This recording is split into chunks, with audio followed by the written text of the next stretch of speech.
Salut, j'espère que tu vas bien. Aujourd'hui, je te retrouve pour une nouvelle vidéo. On va continuer notre série sur Luc 4, verset 18. Et aujourd'hui, on va parler du fait que Jésus-Christ est venu pour libérer les captifs.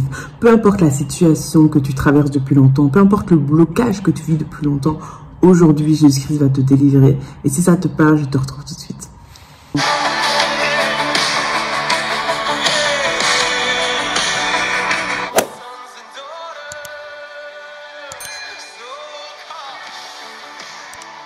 La Bible nous dit dans Luc 4, verset 18, « J'ai été loin pour annoncer une bonne nouvelle aux pauvres, pour guérir ceux qui ont le cœur brisé et pour proclamer aux captifs la délivrance. » Il y a différents types de personnes qui sont captives. Il y a des personnes qui ont par exemple des addictions, qui ont par exemple certains mauvais esprits qui sont là et qui veulent les pousser dans certains comportements qui vont être répétitifs. Et puis il y a certaines personnes en fait qui vont véritablement avoir des blocages dans certains domaines de leur vie. C'est-à-dire que dans certains domaines de leur vie, dans certaines sphères de leur vie, il y a des choses qui n'avancent pas. Il y a des choses qui ne bougent pas. Pourquoi? Parce que très souvent, il y a un mauvais esprit qui est là pour bloquer cela.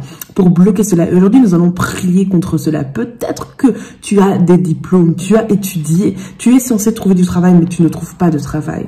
Peut-être que tu es en plein dans tes études. Peut-être que tu veux avoir ce diplôme, tu veux finir cette formation, mais à chaque fois, il y a quelque chose qui bloque. À chaque fois, il y a quelque chose qui ne va pas. Peut-être que c'est dans un domaine tout à fait différent. Peut-être que c'est au niveau de ta famille où tu vois que dans ta famille, il y a toujours un blocage, il y a toujours quelque chose qui ne va pas, toujours dans le même domaine et que tu tournes toujours en rond, tu tournes toujours en rond. Peut-être que c'est dans le domaine du mariage où tu vois qu'il y a des choses qui n'avancent jamais, c'est toujours la même chose. Peu importe lequel domaine dans lequel c'est, peu importe depuis combien de temps ça a duré, peu importe comment tu as prié, mon frère, ma soeur, aujourd'hui, nous allons prier et Jésus-Christ va te délivrer parce que Jésus-Christ est venu délivrer les captifs. Il y a une captivité qui doit te quitter dans le nom puissant de Jésus-Christ. Et on va prier pour que ce mauvais esprit qui est là et qui bloque ta vie, peu importe le domaine, que ce mauvais esprit soit chassé au nom de Jésus. Seigneur, je te remercie pour mon frère, je te remercie pour ma sœur. Et je proclame sa délivrance dans le nom puissant de Jésus-Christ. Nous faisons cette prière à partir des lieux célestes sur lesquels nous nous tenons, Seigneur. Au-dessus de toute domination, de toute puissance et de toute dignité, là où nous sommes assis avec toi, Jésus-Christ. À la croix, tu as vaincu, Seigneur, tu as vaincu le royaume des ténèbres. Et aujourd'hui, je proclame dans la vie de mon frère, je proclame dans la vie de ma sœur une délivrance totale par rapport à la situation qu'il vit. Par rapport à la situation qu'elle vit, je proclame une délivrance totale dans le nom puissant de Jésus-Christ. Dans le nom puissant de Jésus-Christ, je proclame que mon frère est libre. Dans le nom puissant de Jésus-Christ, je proclame que ma sœur est libre et qu'il réalise son identité en Christ. Qu'il réalise qu'il est assis au-dessus de tous les noms, de toute domination avec Jésus-Christ, là où Jésus-Christ est assis, comme nous le dit Éphésiens.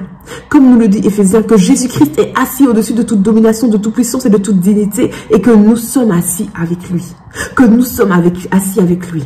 Et nous proclamons cette délivrance dans le nom puissant de Jésus-Christ. Mon frère, ma sœur, que cette situation change, que ces circonstances changent dans le nom puissant de Jésus-Christ, et que tu vois ta percée, que tu aies ta percée au nom de Jésus-Christ. Qu'il y ait un changement dans le monde spirituel et que tu vois ce changement dans le monde physique et que ce soit un sujet de témoignage pour la gloire de Dieu au nom de Jésus. Je prie vraiment que tu réalises ton identité en Christ, que tu réalises là où tu te positionnes en Christ et que tu comprennes que ces situations ont assez duré et qu'assez est assez. Je te remercie vraiment d'avoir suivi cette vidéo jusqu'au bout. J'espère qu'elle t'a béni. Si c'est le cas, n'hésite surtout pas à la partager autour de toi et puis moi je te retrouve très vite pour une prochaine vidéo. Bye.